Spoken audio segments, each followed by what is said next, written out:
Hey, what's up, guys? Hope you're having a great morning. So we got one here from the Tennessee Star. Marc Andreessen. The Biden-Harris administration used raw executive power to debank disfavored tech startups by political opponents. Marc Andreessen said the Biden-Harris administration has debanked tech startups and companies to suppress their political opponents. The co-founder and general partner at the venture capital firm Andreessen Horowitz said the Biden-Harris administration has debanked upwards of 30 tech company startups through exhibiting raw administrative power to suppress their political opponents. Andreessen made the remarks on episode 2234 of the Joe Rogan Experience, explaining how the debanking of disfavored entities began approximately 15 years ago under the Obama administration, called Operation Choke Point. Guys, I was telling you about this the other day, how even under the Obama administration, they were using the IRS to target their political opponents. This is exactly what the left has been doing for years, for decades. And even before the 90s, they were doing this, the left and the neocon corporate establishment. It was just more difficult to hear about because of how technology was so concentrated in the hands of the wealthy. They really controlled all avenues of the narratives that we hear on a daily basis. But no, this stuff has been happening for decades. I mean, I believe it's been happening since before I was born. But no, the establishment targets political dissidents. This is how this works. And they do it in ways that are designed to be subtle and in the background so that the everyday person does not notice what's going on. And it feels more like just the luck of the draw and who's being successful in life. But this is crazy, man. They're still targeting their political dissonance. And when they lost the executive branch back in 2016, they spent 4 years hyping the one institution they had left, which was the corporate media, hyping these narratives, man. And we got to stop the weaponization of our institutions of government. It's not okay. To do this to tech startups, to get companies to debank them, to get the IRS to look at political dissonance. This stuff, you can talk about the slippery slope fallacy all day, but this is how fascist regimes start. This is how technocracies start. This is not the move, guys. Launched in 2013, Operation Choke Point was created by the U.S. Department of Justice to choke out companies the administration considered high risk or otherwise objectionable, despite the fact that they were legal businesses. An initiative of which the DOJ lacked adequate legal authority, a report by the House of Representatives Committee on Oversight and Government Reform declared. And it's crazy how our government is constantly apologizing for stuff like this, dude. Like they instead of asking permission, they apologize afterwards and ask forgiveness. And it's like, dude, this type of thing has been happening for so long. Look, Waco was not perfect, okay? And the Branch Davidians and that whole cult, they were not good people, right? But the escalation of force, and then when you also take a look at Ruby Ridge and the way the ATF sniper went and shot that woman while she was holding her baby the day after shooting her son in that exact same spot. Bro, we have a government that does not follow its own laws. It thinks it can do whatever it wants. It operates under color of law. This idea that we live in a country that is a law and order respecting country is a joke. And our government is the one that stepped on that narrative over and over again, guys. This is just another example in the long line of examples of our government not playing by the rules, thinking that it owns us, and operating for the elite establishment as more of a management tool for the lower classes. That's the type of thing we need to get rid of. We need to get back to classical liberalism. The way that we stop government putting its head up our ass and trying to run our lives is by understanding that neoliberalism and its whole narrative as the new replacement to classical liberal values is a corporate narrative, and it's designed to give corporate elites more power. Neoliberalism is corporatism. Corporatism in our modern day and age, with all the technology that we have, corporatism is technocracy. We cannot allow power to be centralized into the hands of government because they're going to continue to make abuses like this. If they're doing stuff like this illegally, getting banks to debank tech startups, what kind of violations do you think they would embrace when it comes to something like the vaccine passports? When it comes to something like that level of centralized control, digital IDs, how would our government abuse digital IDs, if they're abusing this already against the law, if they abuse the law to silence dissonance and have relationships with big tech, as we talked about the other day, what are they going to do if we continue to give them more power over our economy, over our lives? Dude, we can't trust them. The main issue with socialism, the main issue with this idea that communism just hasn't worked because we haven't done it correctly, is that our institutions of government have never been trustworthy. The largest factor of death throughout the past century has been democide. Democide. That's death by government, guys.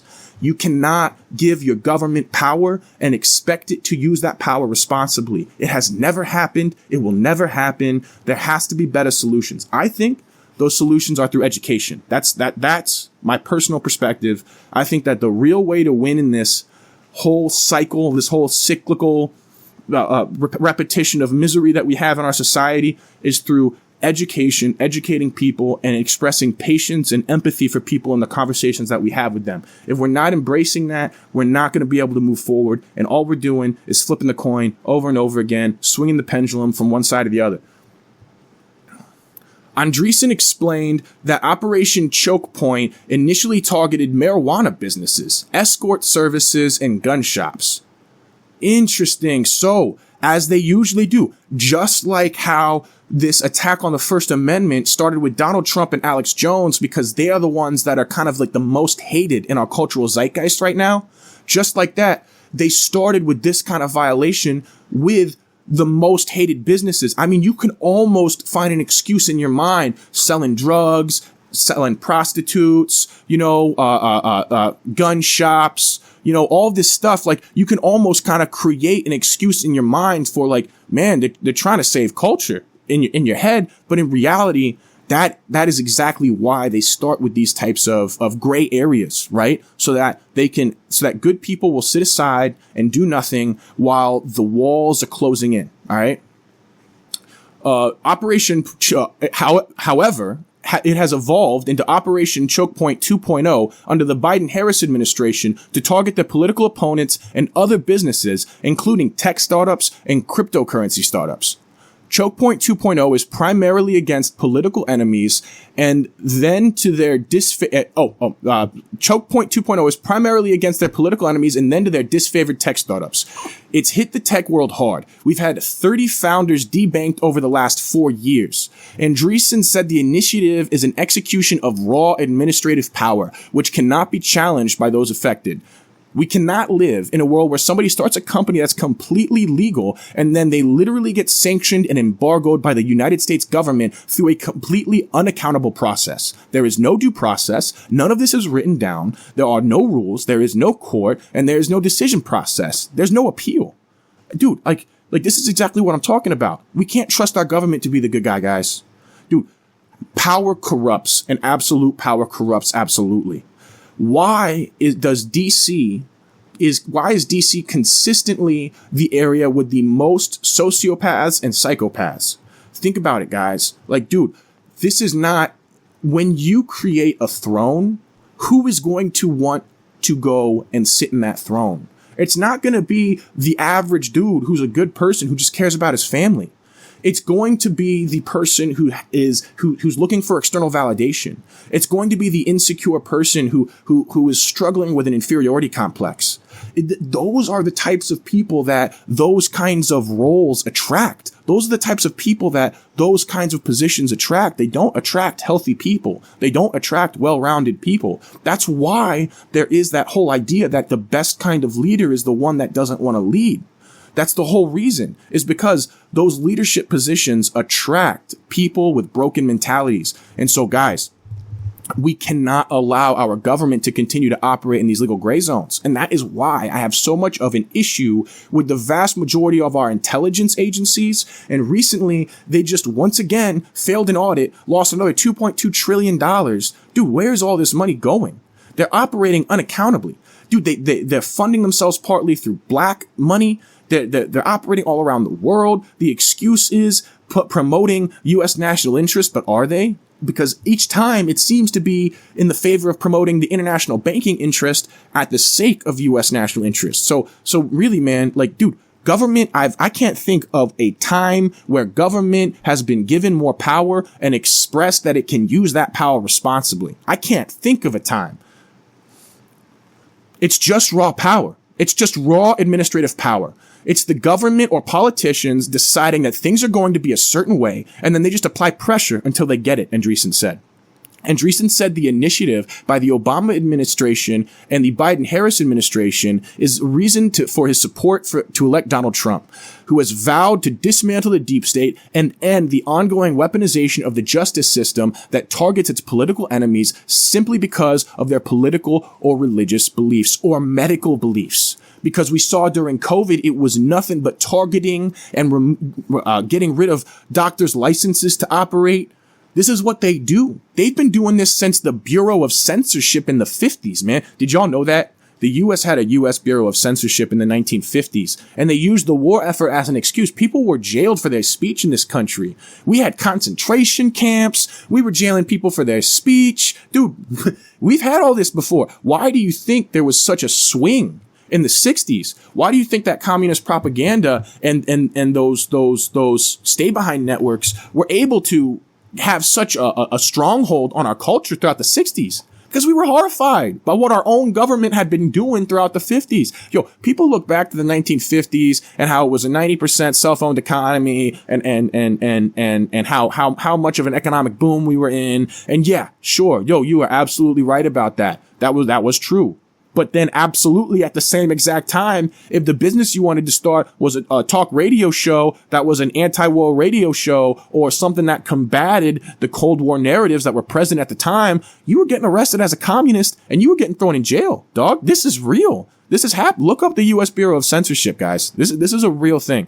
So when people worry about this stuff, when people worry about the government controlling speech, when people worry about the government going and having the power to debank people like we see in Canada, like we saw for the trucker protests in Canada, people are still struggling with that right now. People are still dealing with court cases from those trucker protests in Canada. Dude, when we cannot trust our government, guys, when we see them behave like this, it shows us that they are only accountable and they are only responsible with the authority and the power that they wield as long as they see the eyes on them. And so the only appropriate relationship that I think that we have to our government as active citizens in our society is one where we are so on them and we are so up their ass that they don't feel comfortable playing games. Because right now they're playing games left and right. And they don't respect us at all. As a people, as a body, as their constituents. All they do is try to manufacture consent to get us to vote the way they want us to. All they do is tell us that every time we question something, it's an invalid conspiracy theory. And in fact, we're less intelligent for even questioning it in the first place. And where are we even getting our information from? Why are we just getting our information from them? Bro, this is a toxic relationship. This government has become abusive. We need to do something about it now. We needed to have done something about it 20 years ago, bro. Like, dude. Man, dude, I can't believe that we went from George Bush. We went from Bush Sr. to Bill Clinton. What a failure. Bill Clinton was a Democrat? Do you really think so? Have you reviewed his foreign policy? Have you reviewed Bill Clinton and Obama's foreign policy and compared them to both George Bush Sr. and George Bush Jr.? Because I can't see a difference between any four of them. They all seem like exactly the same type of rhinos when it comes to foreign policy, to be real. And us trying to create excuses and us voting on all these social issues and voting to get rid of our freedoms and voting to control everybody else. And dude, look, you got to fix yourself before you fix the world. You can't, if you're scared of the world, if you look in the mirror and you don't like what you see, you are not going to be able to effectively invoke social change. You need to be comfortable with yourself. You need to be comfortable with feeling insecure. You need to be able to handle your own feelings, or you're not going to be able to help us as a culture, as a community, as a collective, evolve to handle our feelings collectively. So guys, please work on yourselves. Engage in self-care. Love yourself, because you cannot help others until you are there for yourself. Please, guys, that's the main issue behind all of this. What's going on right now, what we are looking at right now, especially on the left, even a lot on the right, What we are looking at is people externalize their issues, their internal emotional struggles. They externalize them because to them, their internal emotional struggles are confusing and overwhelming. And if they can reduce that internal emotional struggle, if they can instead pin that feeling on something outside of them, a single issue that they can resolve, it then feels less overwhelming and they feel like they have hope. And then when they fix it, even if it's not a real fix, there's a dopamine reward where they get to pretend like they actually worked a little bit on something inside of themselves. That's the feedback loop that people are getting lost in. That's what's going on. That's why you see so many people with this traumatic fervor looking to engage in social change that they don't even fully understand. It's because what they're doing is they're externalizing their internal emotional struggle. And they're really desiring to work on themselves and their own internal pain and their own internal trauma that they're projecting onto the situation. That's why you see them shaking and screaming and crying as they're talking, because really what's bothering them is something completely unrelated to what we're talking about. They are completely confused by it. They might not even have consciously labeled it. And they have subconsciously decided that what the issue that you guys are talking about is easier to cope with and assign that feeling to than to have to deal with whatever has really happened in the past and in their life. And so that's why oftentimes you're talking to people and instead of like listening to logic or following you down a path or having a genuine conversation, they just start flipping out at you. It's because, dude, they don't subconsciously, you guys are not even talking about the same thing. Really what they're talking about is something that happened to them way back in life and they are like have emotionally assigned it to the subject matter that you guys are discussing at the moment. And so be aware of that, guys. And the only way to effectively respond to that is empathy and love. Because if you respond to that with anything else, what you're doing is you're going to make them feel like you're suppressing their feelings. They're not logically engaging with you on the subject matter. They're processing things on an emotional level. And so when you make them feel like that, they're just going to feel attacked.